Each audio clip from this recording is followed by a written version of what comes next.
So another team from the Boston, New England area is going to the championship round.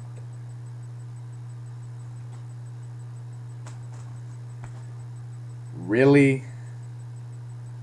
The Bruins? I mean, the Bruins did play a heck of a series against the Tampa Bay Lightning, and I got to give them credit to where it's due in that regard, but it just seems ever since the Red Sox broke the curse that every single team in the New England and Boston area has to go to the championship round and have an opportunity to win. And I know the New England Patriots they won 2 Super Bowls before the Red Sox broke the curse, but this just adds to how ridiculous this whole new Boston thing is with the Celtics, the Patriots, the Red Sox, and now the Bruins.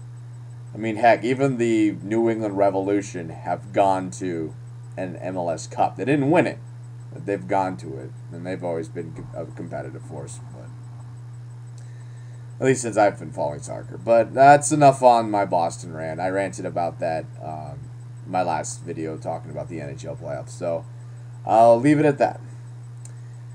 So to recap the conference finals, I've been going with who I would like to see go further in the Stanley Cup playoffs, and I had Vancouver and Tampa Bay. Got Vancouver, did not get Tampa Bay, and again did better in the Western Conference than I did the Eastern Conference. I've only gotten one series correct. I've only predicted one series correctly in the Eastern Conference playoffs, and that was the Washington Capitals over the New York Rangers. And outside of that, I didn't win a series, which I find once again kind of odd because I'm a fan of the Islanders, and I have a tendency to follow the Eastern Conference a little bit more than the Western Conference. So it's kind of odd how I did better in the Western Conference this year than the Eastern Conference. So my overall record is now at 7-7, heading into the final round in the final series in the Stanley Cup playoffs this year. And this series will make or break 500. So here we go. So we have the Vancouver Canucks and the Boston Bruins. Now, let's talk about the Bruins. They took down the Montreal Canadiens in 7 games, and they swept the Philadelphia Flyers in a rematch of last year's playoffs. And then they had an opportunity to close out the Lightning in Game 6, and then the Lightning went on a frenzy and they forced Game 7. And I unfortunately missed Game 7 yesterday, but I did see the highlights and I did read about it. Turns out to be a heck of a game. So. And like I said before, got to give credit to the Bruins where it's due. I really didn't want them to be in the finals, but they played a heck of a series against Tampa Bay. So, and that was a good series. So for the Vancouver Canucks, they jumped up 3-0 against Chicago, and then they lost the 3-0 lead, and then they won Game 7 in overtime. Had it been for that win, they would not be here. Obviously, they took care of Nashville in 6 games. Then they beat San Jose in 5 games, and are now earned their 3rd trip to the Stanley Cup Finals in their franchise history. A fun fact about the Vancouver Canucks: this is the first time ever in their history that they are going to play in the Stanley Cup Finals, and their opponent is not going to be from New York. When they went in '82, they lost to the Islanders, which I do kind of like because for once my New York Islanders are getting a little love. They've been talking about that a lot on the Canadian television channel. And then the other time the Canucks went into the Stanley Cup Finals was in 1994 when they lost to the Rangers. This could easily turn into the battle of the goaltenders, and rightly so, because if you look at the big stats in the playoffs, Tim Thomas for Boston and Roberto Luongo for Vancouver are pretty much on the same scale. Tim Thomas has a goal against average of 2.29, and Roberto Luongo is right there with them at 2.29. And then you look at their wins. Obviously, they have 12 wins going into the. They've won all their games for their teams going into the finals. And then if you look at their save percentage, Roberto Luongo has a save percentage of .922. and Tim Thomas has a save percentage of 929. So Roberto Luongo is only .007, 007 points behind Tim Thomas in save percentage. But both of them are equally good. Not gonna lie. Both of them are equally good.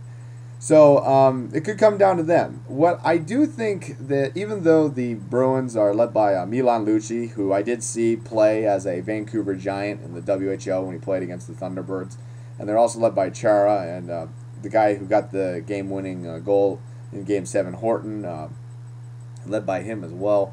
I do think Boston has a better defense, and I think the Canucks have a better offense.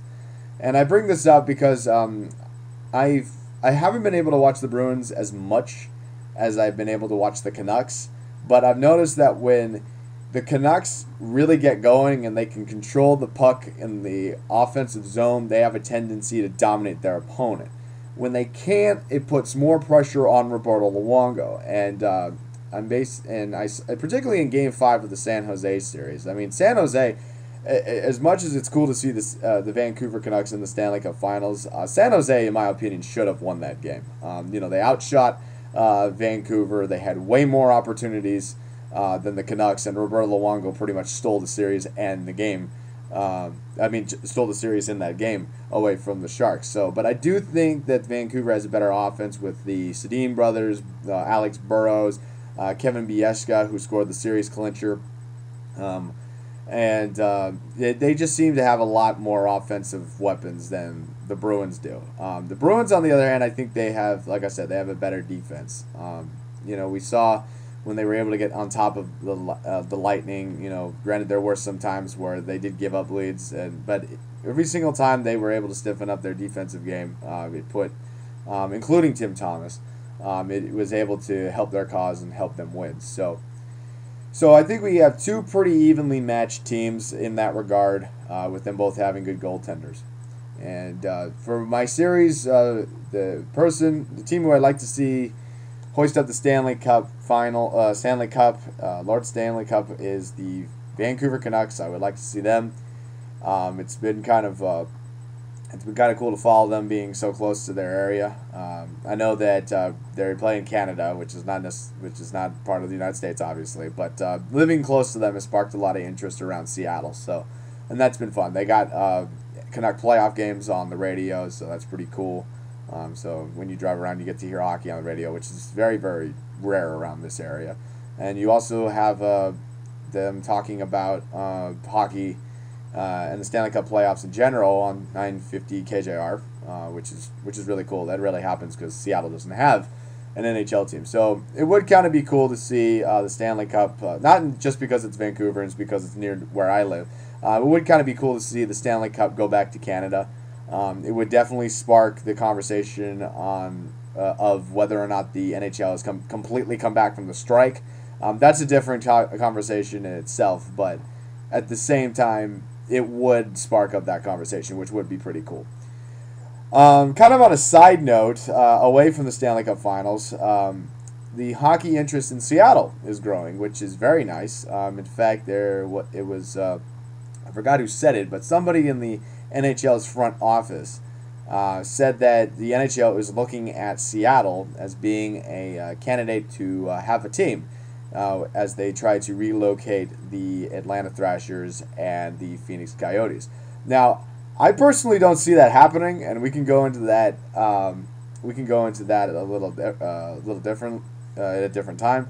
But it's nice to see that some hockey interest has sparked up in the Great Northwest. So, all right. So I have the Vancouver Canucks against the Boston Bruins, and if I lose this series, you know what? If the Seattle Seahawks can go 7-9, I'm pretty sure I can go 7-8. It's not that big a deal. So, but go Canucks. Let's take down the Bruins, and it should be a great series. It should be a fun series to watch, and have fun. Thanks for watching, and we'll see you next time on my vlog.